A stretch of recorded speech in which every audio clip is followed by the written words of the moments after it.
اے ایمان والو میرے دشمنوں اور اپنے دشمنوں کو اپنا دوست مت بناؤ. سورہ الممتحنہ اس کی تفصیل بتا دیں.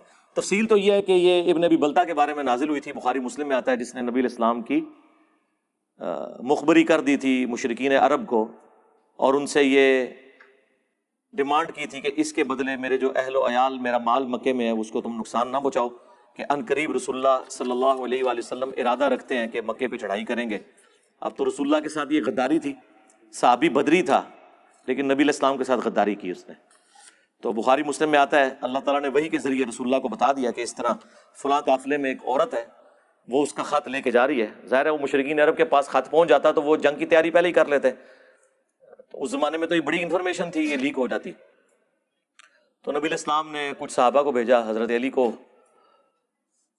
بھی اس میں شامل تھے، وہ اس پورے گروپ کے اندر. تو سیدنا علی نے اس عورت سے فرمایا کہ اپنا جو خط تمہارے پاس ہے یہ نکال دو. تو وہ جھوٹ بولنا شروع ہو گئی. سیدنا علی نے کہا کہ جس شخص نے مجھے بھیجا ہے نہ وہ جھوٹا ہے اور نہ وہ جھوٹا ہے جس نے اسے خبر دی ہے. ٹھیک ہے، یعنی اللہ نے خبر دی. حضرت علی کا یہ عقیدہ تھا کہ اللہ غیبی خبریں دیتا ہے. اور پھر فرمایا کہ اگر تیرے کپڑے بھی اتروانے پڑے تو اترواؤں گا، وہ خط نکال دو. جب وہ ڈر گئی کہ بھئی اب کوئی چارہ نہیں ہے تو اپنا جوڑا اس نے کھولا، اس میں سے وہ خط دیا. تو اس سے علم غیب کا بھی عقیدہ کلیئر ہو گیا. حضرت علی کو نہیں پتا تھا کہ جوڑے میں، اور نہ کہتے کہ جوڑا کھولنا بھی چاہیے. ہاں جی، بڑے سے بڑا غوث ہو جی، وہ کسی صحابی کے قدموں کی خاک کے برابر ہے، وہ کہانیاں کرانیاں بند کرو. ٹھیک ہے، اگر مولا علی کا یہ سٹیٹس ہے تو تواڈے بابے تے شے کوئی نہیں. ٹھیک ہے، وہ اس کو کہہ رہے ہیں کہ نکال کدھر ہی، ورنہ جاتے ہی کہتے ہیں کہ تیرے جوڑے میں نکال. میں نے دل دا حال بھی دیکھ لینا، بابے تے انج ایک نگاہ نال دیکھ لیندے نے ہر چیز. وہ جا کے رسول اللہ کی خبر بتا رہے ہیں کہ مجھے رسول اللہ نے بتایا تو ایسا ہی ہوگا، منو نہیں پتا. ہاں، تو اب جب وہ خط جو ہے وہ پہنچا رسول اللہ کی بارگاہ میں تو ظاہر ہے کہ صحابہ کا ریئیکشن تو بڑا سخت تھا. حضرت عمر نے کہا یا رسول اللہ اجازت دیں میں اس منافق کا گلا کاٹ دوں. اب حضرت عمر نے بالکل صحیح فتویٰ لگایا، نبی کے ساتھ غداری کرنے والا منافق ہی ہے. رسول اللہ نے فرمایا کہ چھوڑ دو عمر، بدری صاحب کی اللہ تعالیٰ نے اگلی پچھلی غلطیاں معاف کر دی ہیں. لیکن حضرت عمر سے توبہ نہیں کروائی کہ تم نے ایک بدری صحابی کو منافق کہا ہے، کیونکہ انہوں نے شرعی حکم صحیح لگایا تھا. نبی کے ساتھ غداری کرنے والا منافق ہی ہے. اسی حدیث کو امام بخاری نے ایک چیپٹر کی ہیڈنگ میں لیا ہے اور اس کے اوپر باب باندھا ہے کہ اگر کوئی شخص تعویل کی غلطی کی وجہ سے کسی مومن کو منافق یا کافر کہہ دے تو اس پہ فتویٰ نہیں لوٹتا.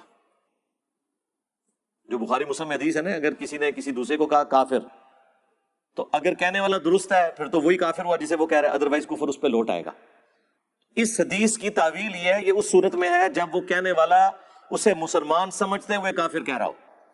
آپ پوچھیں گے اس کی پریکٹیکل مثال، میں ہاں بریلوی دیوبندی اہل حدیث سب کو پتا ہے کہ میں جو باتیں کر رہا ہوں وہ بالکل ٹھیک ہیں، اس کے باوجود مجھے قادیانی کہہ رہے ہوتے ہیں.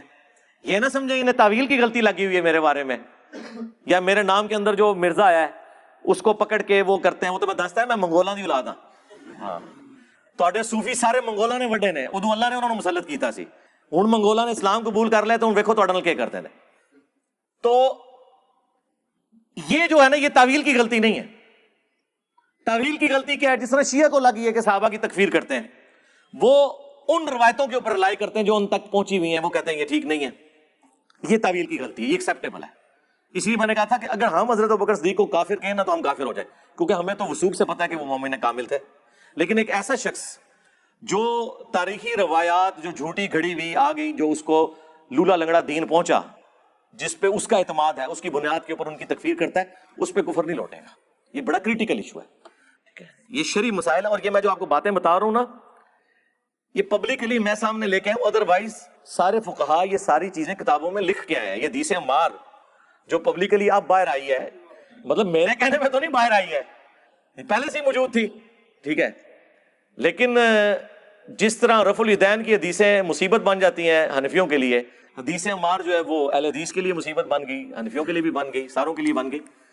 تو چیزیں موجود ہوتی ہیں تو پھر وہ اب حدیث کا تو کچھ نہیں کر سکتے، کبھی آئیں بائیں شائیں کریں گے، کبھی کچھ کہیں گے، کبھی کچھ کہیں گے. لیکن ظاہر ہے وہ جو اس طرح کے لوگ کہہ رہے ہیں ان کی تو ورث کوئی نہیں ہے نا. مطلب ایک بندہ اٹھ کے کہتا ہے جی میں حدیث کو نہیں مانتا، تو پھر اس کو یہ نہیں کہا جائے گا کہ حدیث عمار کو نہ مان دو مانو یا حدیث مار کو مان لو، اس سے پھر یہ بات کی جائے گی کہ تو منکرین حدیث ہے، تو پہلے تجھے حدیث کا حجت ہونا ثابت کریں گے، تمہیں بتائیں گے حدیث کی اہمیت کیا ہے، سنت کی اہمیت کیا ہے، پک اینڈ چوز نہیں ہوگا، پھر مقدمے پہ بات ہوگی۔ تو یہ ابن ابی بلتہ کے بارے میں تھا۔ تو پھر اللہ تعالیٰ نے انڈورس کیا کہ ابن ابی بلتہ نے یہ جو غداری کی تھی منافقت کی وجہ سے نہیں کی تھی، دنیا کی محبت میں کرتی تھی۔ اسی لیے میں کہتا ہوں کہ یہ جو مسلم کی حدیث ہے علی سے محبت نہیں رکھے گا مگر مومن، علی سے بغض نہیں رکھے گا مگر منافق، اس کی بنیاد پہ حضرت علی کے مخالفین پہ آپ منافقت اس لیے نہیں لوٹا سکتے کہ ہمیں ان کی دل کی کیفیت نہیں پتا کہ انہیں شیطان نے ورگلا دیا یا دنیا کی محبت میں ڈوب کے انہوں نے کیا، یہ جینوئنلی حضرت علی سے بغض کی وجہ سے کیا۔ اس کا فیصلہ تو وقت کا پیغمبر کر سکتا ہے۔ اب وقت کا پیغمبر وہاں موجود تھا، انہوں نے فیصلہ کر لیا۔ حضرت عمر نے تو فیصلہ جو کیا وہ ٹھیک کیا جب تک رسول اللہ وہاں موجود نہ تھے، لیکن اللہ کے نبی کو تو اللہ نے وحی کے ذریعے بتا دیا کہ دنیا سے مغلوب ہوا ہے۔ پھر اس کانٹیکسٹ میں سورہ ممتحنہ کی آیات نازل ہوئی کہ ایمان کا تقاضا یہ ہے کہ تمہارے اپنے قریبی رشتہ دار کوئی بھی ہو جائے، اللہ اور اس کے رسول سے آگے کوئی نہیں ہونا چاہیے، اور تمہاری دشمنی اور دوستی کا معیار اللہ کی ذات ہونی چاہیے۔ یہ اصل میں اس کا پورا ہے، اس کے اوپر تو ہر گھنٹوں بولا جا سکتا ہے۔ میری آپ ویڈیو دیکھ لیں، اللہ اور اس کے رسول سے محبت، اس کانٹیکسٹ میں اور حدیثیں میں نے بیان کی ہیں۔